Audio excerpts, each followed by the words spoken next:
जय हिंद, मैं निकिता राकेश जशवानी, रायपुर छत्तीसगढ़ से, और आप देख रहे हैं हंगामा न्यूज।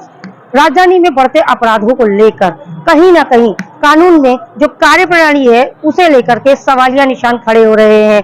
हाल ही में कई केसेस ऐसे भी थानों में आए हैं जिन पर सही तरीके से कार्रवाई नहीं होती हुई नजर आई है, जिनमें कुछ थाने आते हैं, टिकरापारा थाना, पुरानी बस्ती थाना, उरला थाना, और ऐसे ही काफी थाने हैं जहां पर सही तरीके से छानबीन नहीं की जाती है, मामले को कई बार दबाने की कोशिश की जाती है, और अगर कोई प्रेशर देता है कि इस मामले पर जांच की जाए तो उल्टा उसी के ऊपर कार्रवाई करते हुए अब तक पुलिस नजर आ रही है।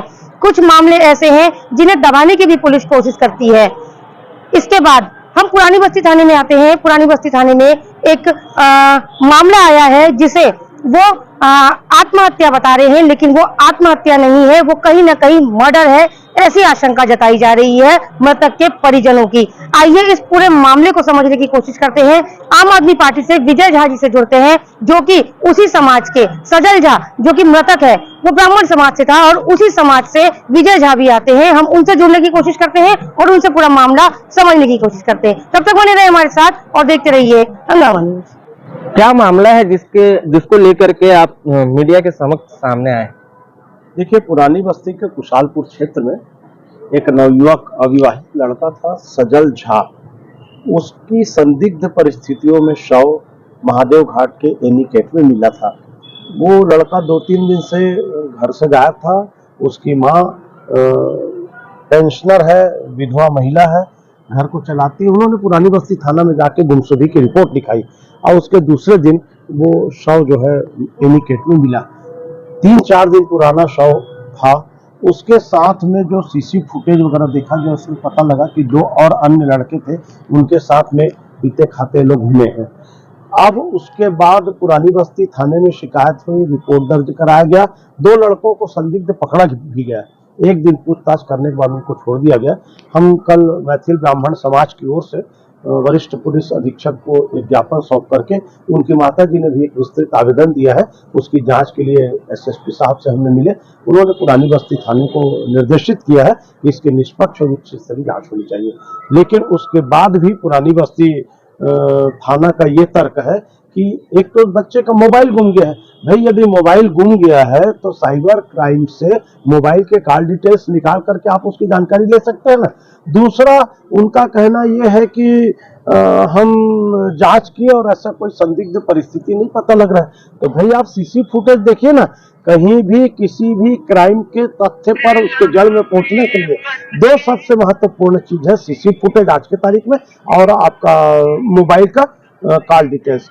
तो मैं आपके माध्यम से पुलिस प्रशासन से ये अपील करना चाहता हूं कि परिवार अत्यंत दुखी है। उनको इस बात का संदेह है कि जवान बच्चे का, उसका शादी होने वाला था, हत्या करके नदी में डाला गया है। तो उसकी निष्पक्ष जांच करें और परिवार को इस बात के लिए संतुष्टि दिलाएं कि ये हत्या है या आत्महत्या है या दुर्घटना है। अभी एक समाज के प्रतिनिधित्व करते हैं आप, ब्राह्मण समाज का, तो इसको अभी जो लगातार रायपुर में जो क्राइम बढ़ रहा है, इस पे आप किस तरीके का रुझान, आपके नजरिया है? देखिए, छत्तीसगढ़ की जनता और रायपुर की 25 लाख नागरिक के लिए एक बड़ा दुर्भाग्यजनक स्थिति है।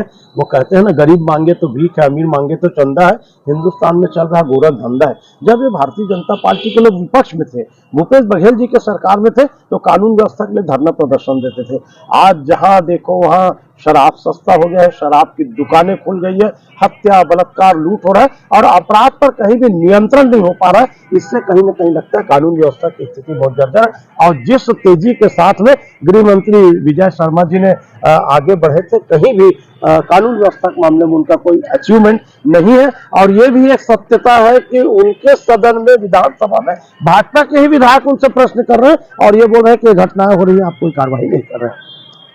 पुरानी बस्ती सीएसपी जो हैं, उनके अंडर में 4 थाने आते हैं और चारों थाने में कहीं ना कहीं लूफॉल नजर आता है, क्योंकि टिकरापारा थाने में अभी लगातार मामले आ रहे हैं, थाने का घेराव हो रहा है।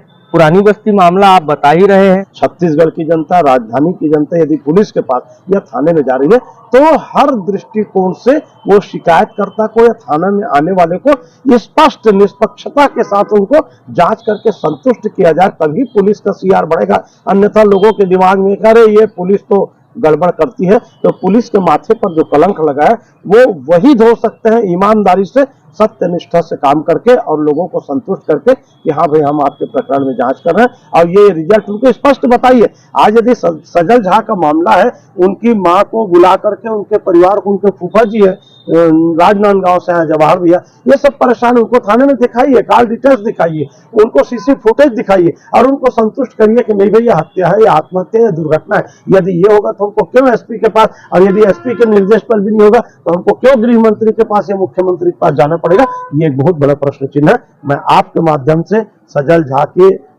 विषम परिस्थितियों में मिले हुए शव और उनके निधन का उच्च स्तरीय जांच की मांग करता हूं और विश्वास रखता हूं कि पुलिस प्रशासन उनके परिवार के सदस्य को संतुष्टि प्रदान आपका करेगा। परिचय बता दें। विजय कुमार झा, आम आदमी पार्टी कर्मचारी विंग प्रदेश अध्यक्ष।